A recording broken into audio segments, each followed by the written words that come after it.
کا وقت میں زیادہ نہ لوں اور بلا تاخیر خطیب اہل سنت، خطیب ذیشان، خطیب بے باک حضرت علامہ مولانا محمود رضا اشرفی صاحب کا استقبال نعرہ تکبیر، نعرہ رسالت کے گونج میں کر لیا جائے اور آپ حضرات سننے کے لیے تیار ہو جائیں۔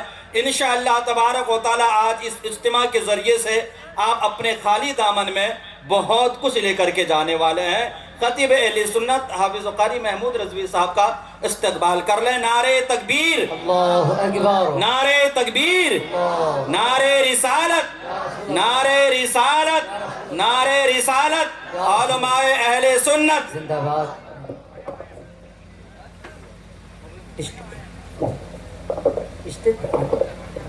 بات سمجھیے نا صاحب، آئیے جلدی سے، آئیے آئیے آئیے اور آئیے۔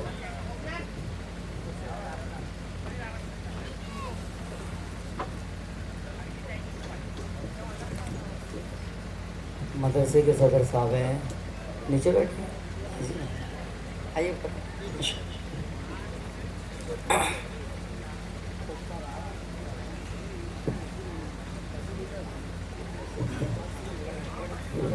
یہ بات صحیح ہے پر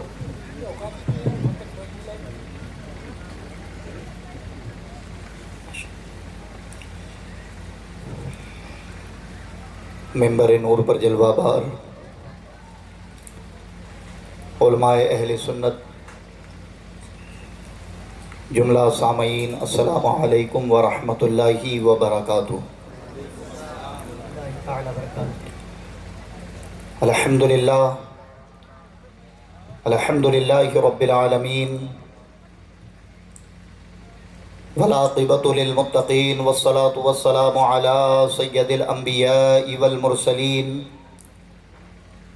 وعلی آلہ واصحابہ واہل بیتہ اجمعین، اما بعد۔ قال اللہ تعالی فی القرآن المجید والفرقان الحمید، بسم اللہ الرحمن الرحیم، یا ایہا الذین آمنوا توبوا الی اللہ توبۃ نصوحا۔ آمنت باللہ، صدق اللہ العظیم، وصدق رسولہ النبی الامین المتین الکریم، ونحن علی ذلک لمن الشاہدین والشاکرین، والحمد للہ رب العالمین۔ قال اللہ تعالی فی شان حبیبہ المصطفیٰ، ان اللہ وملائکتہ یصلون علی النبی، یا ایہا الذین آمنوا صلوا علیہ وسلموا تسلیما۔ اللہ رب محمد صلی اللہ علیہ وسلم، نحن عباد محمد، صلوا علیہ صلاۃ و سلام علیک یا رسول اللہ صلی اللہ تعالی علیہ وسلم۔ نبی اور آل نبی پر ایک مرتبہ اور درود پاک پڑھ لیں۔ صلی اللہ علیہ نبی المی وآلہ اللہ رب محمد صلی اللہ علیہ وسلم، نحن عباد محمد صلی اللہ علیہ وسلم، صلاۃ و سلام علیک یا رسول اللہ صلی اللہ تعالی علیہ وسلم۔ مختصر حمد و صلوات کے بعد قرآن مقدس کی مشہور آیت پاک تلاوت کرنے کا شرف حاصل کیا۔ آئیے متذکرہ آیت پاک کے تحت گفتگو کرنے سے قبل ہم اور آپ اللہ رب العزت کی بارگاہ میں دعا کریں کہ اللہ اپنے حبیب کے صدقے مجھے حق کہنے کی توفیق عطا فرمائے، اور ہم شرکائے اجتماع کو حق سن کر، حق کو قبول کر کر اس پر عمل کرنے کی توفیق عطا فرمائیں۔ اللہ کا بہت بڑا احسان، اس کا فضل ہے کہ آج سرزمین مورشی میں یہ عظیم الشان اجتماع منعقد ہوا کہ جس میں مہاراشٹر اور ایم پی کے الگ الگ علاقوں سے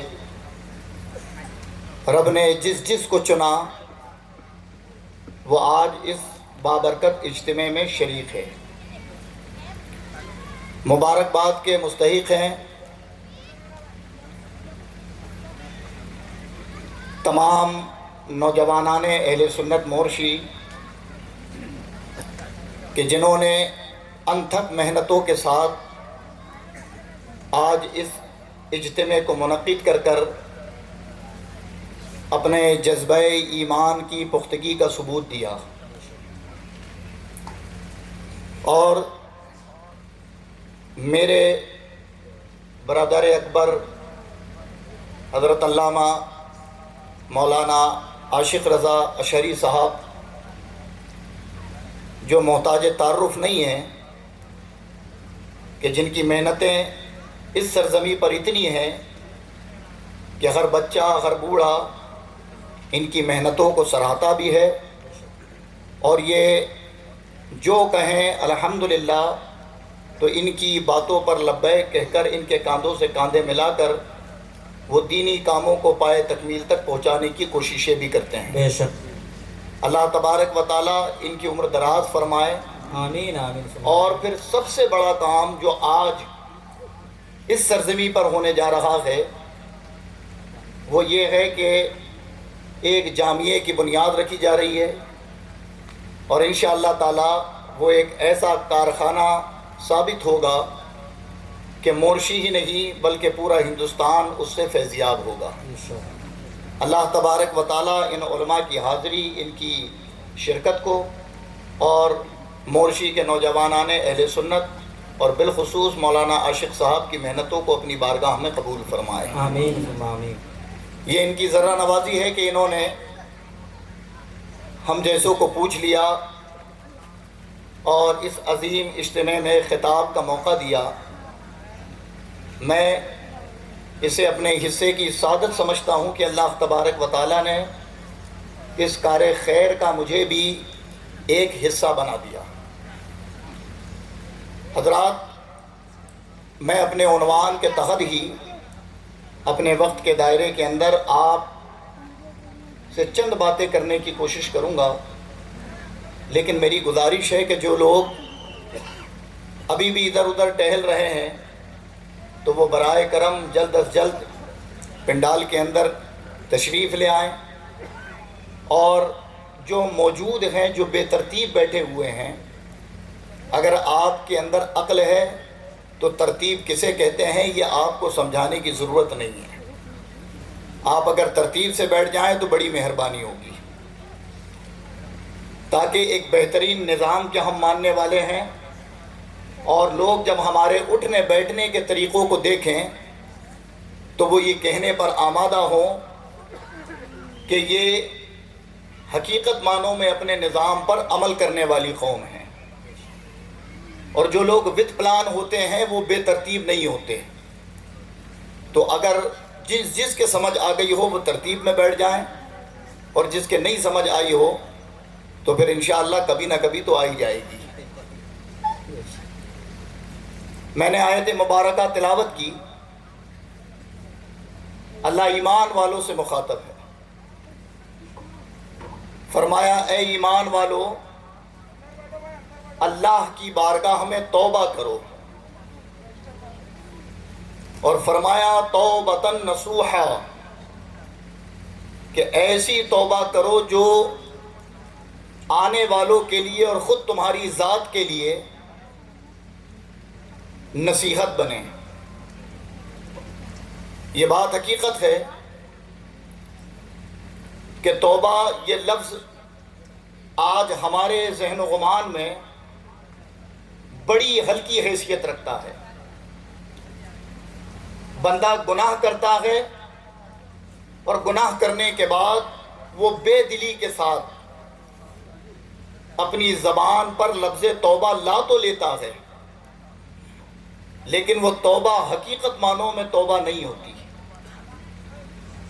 اس لیے کہ اللہ رب العزت نے ہمیں حقیقی توبہ کرنے کا حکم دیا، اور اللہ کے رسول صلی اللہ تعالی علیہ وسلم اپنی مبارک زبان سے ارشاد فرماتے ہیں کہ اللہ رب العزت کے نزدیک سب سے بہترین عمل کوئی ہے تو وہ عمل یہ کہ بندہ اس کی بارگاہ میں اپنے گناہوں کی مغفرت طلب کرے۔ جب وہ جرم کرے تو اس کی بارگاہ میں توبہ کرے، اور پھر اکابرین اور بزرگوں کی یہی تعلیم رہی کہ ائمہ تصوف جتنے بھی گزرے تماموں نے اعمال و عبادات کے ساتھ اگر سب سے زیادہ کسی طرف رغبت دلائی ہے تو وہ ہے عمل توبہ. اس لیے کہ بندہ جب سچے دل سے توبہ کرتا ہے تو رب کائنات رحیم ہے، کریم ہے، وہ اس کی توبہ قبول فرما کر اور پھر اسے اس کا بہتر اجر بھی عطا فرماتا ہے. آپ دیکھیں کہ سچی توبہ کی غرض سے جب بھی بندہ اپنے رب کی جانب بڑھا ہے تو رب قرآن میں کہتا یا ایھا الانسان ما غرک بربک الکریم، اے انسان تیرا رب کریم ہے، تو آ اس کے دربار میں، اس کی بارگاہ میں حاضر ہو.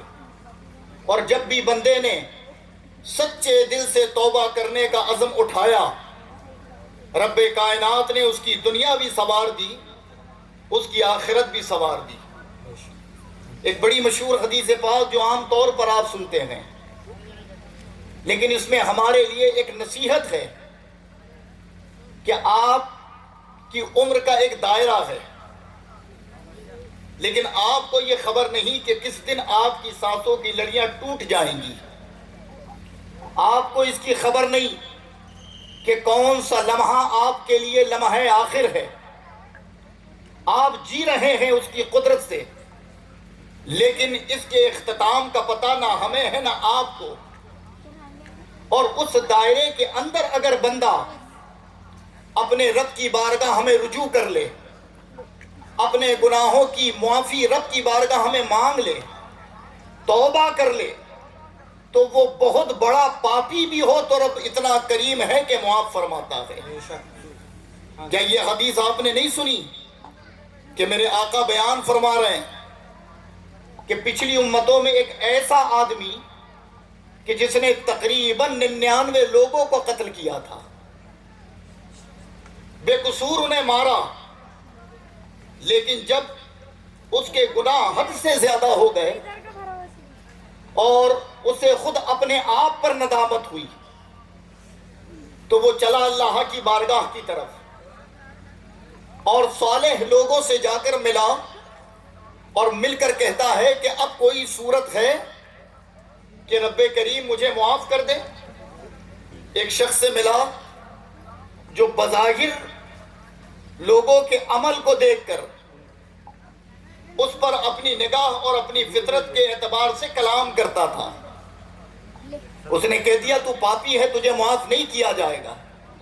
روایت میں یہ ہے کہ اس نے 99 کی گنتی پوری کی اور 100 لوگوں کو مار دیا. پھر دل ہوا کہ چلے رب کریم ہے، رحیم ہے، بخشنے والا ہے. وہ پھر نکلا اور ایک صالح آدمی سے ملاقات ہوئی.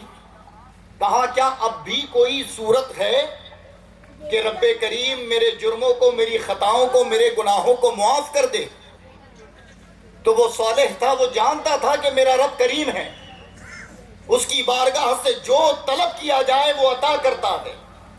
وہ اپنے بندوں سے 70 ماؤں سے زیادہ محبت فرماتا ہے. جب بندہ اذیت میں گرفتار ہوتا ہے تو رب کئی ہدایت کے راستے فراہم کراتا ہے. اس کی بے شمار نافرمانیوں کے باوجود بھی وہ رب کریم اپنے بندوں پر مہربانی اور شفقت فرماتا ہے. اس نے کہا ہاں تیری توبہ کیوں نہ قبول ہوگی؟ اگر تو رب کی بارگاہ میں معافی مانگنا چاہتا ہے بالکل مانگ. وہ قاتل نے کہہ دیا کہ اب مجھے جب بتا دیں کہ رب سنتا ہے اور میرے اتنے جرموں کو بھی معاف کر دے گا تو پھر مجھے راستہ بھی بتا دے کہ آخر جاؤں کہاں جاؤں اور کس کے پاس جاؤں تاکہ رب کی قربت ملے اور اس رب کی قربت کو پا کر پھر اپنے گناہوں کی معافی طلب کروں. وہ صالح نے کہا کہ فلاں بستی میں ایک اللہ والا ہے جس سے اللہ راضی ہے، جس نے اپنے شب و روز اللہ کی عبادت میں گزارے. جا اس کے قریب چلا جا، اس کی قربت اپنا لے، اور پھر جب قربت اپنائے تو اس سے کہنا کہ وہ تیرے جرموں کا، تیرے گناہوں کی رب کی بارگاہ میں دعا کرے اور تو ساتھ میں آمین کہے اور پھر اپنے گناہوں کی توبہ کرنا۔ اس نے جب یہ سنا تو ابھی چند قدم چلا ہی کہ اس کی زندگی کے اختتام کا وقت آ گیا۔ موت کے فرشتے آئے، روح قبض کر لی گئی، اس کا انتقال ہو گیا۔ انتقال ہونا تھا کہ روایت میں ہے کہ عذاب کے فرشتے، رحمت کے فرشتے اس کے قریب آئے اور ان کا مطالبہ ہونے لگا، یہ بڑا ظالم تھا، ہم اسے سزا میں مبتلا کریں گے۔ جو رحمت کے فرشتے تھے وہ کہتے نہیں، یہ ظالم تھا تو کیا ہوا، لیکن رب نے اسے ہدایت عطا فرما دی تھی، یہ رب کی بارگاہ ہمیں توبہ کی غرض سے جا رہا تھا، بس اس بنا پر اسے ہم جنت کے باغات کی سیر کرائیں گے۔ آخر یہ ایک دوسرے کا جب مطالبہ ہوا تو یہ فیصلہ پہنچا رب کی بارگاہ میں، اور ارشاد فرما رہے ہیں ہمارے نبی، یہ حدیث ہے، یہ میرے نبی ارشاد فرماتے ہیں کہ فیصلہ رب کی بارگاہ میں گیا۔ رب کائنات نے دونوں فرشتوں کے مطالبات سنے اور سننے کے بعد حکم دیا کہ جاؤ زمین کو ناپ لو، اگر زمین اللہ حوالے سے دور ہے جہاں اس کا لاشا ہے تو اسے عذاب میں مبتلا کر دیا جائے، اور اگر اس کے لاشے سے اللہ حوالہ قریب ہے تو پھر اسے بخش دیا جائے، اس پر رحمت کی جائے۔ جب فرشتے اس نیت سے واپس زمین پر آئے تو رب نے اپنے اس بندے پر کرم فرمایا اور حکم دیا، اے زمین سکڑ جا اور اس شخص کو اللہ حوالے سے قریب کر دے۔ اب آپ سوچیں کہ 99 لوگوں کا قاتل ہے اور اس امت کا نہیں، گزشتہ امتوں کا ہے۔ جب وہ رب کی بارگاہ ہمیں توبہ کرے، اپنے گناہوں کو یاد کر لے تو رب کائنات اتنے بڑے بڑے جرم بھی معاف فرما رہا ہے، پھر اس امت کا حال کیا ہوگا جو امام الانبیاء کے امتی ہے؟ اگر انہیں اپنے گناہ یاد آئے، اپنے پاپ یاد آئے اور جب یہ بے چین ہوں تو جائے اپنے رب کی بارگاہ میں دعا کرے مصطفیٰ کے توسل۔ رب تو اس امت پر اتنا مہربان ہے کہ اگر بندہ گڑ گڑا کر ہاتھ اٹھاتا ہے تو اس کے سابقہ اور آنے والے گناہوں کو معاف کر دیتا ہے۔ سبحان اللہ، سبحان اللہ۔ بتائیں اس امت پر رب کا کتنا انعام ہے۔ آپ نے یہ نہیں سنا، اللہ کے نبی فرماتے ہیں کہ میری امت پر ایک خاص انعام، وہ خاص انعام کیا ہے کہ جب میرا کوئی امتی گناہ کا ارادہ کرتا ہے تو کاتب اسے لکھنا چاہتا ہے کہ یہ گناہ کرے گا، لیکن اللہ حکم دیتا ہے کہ ابھی لکھنا نہیں، اسی لیے کہ اس نے گناہ کیا نہیں ہے۔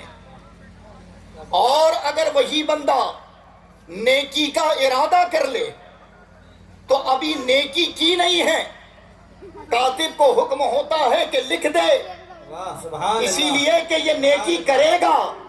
بتائیں اتنا بڑا کرم رب کا امت محمدی پر ہے، اس کے باوجود بھی ہم اگر توبہ سے استغفار سے دور ہیں تو پھر حضرات یہ ہمارا بہت بڑا خسارہ ہے۔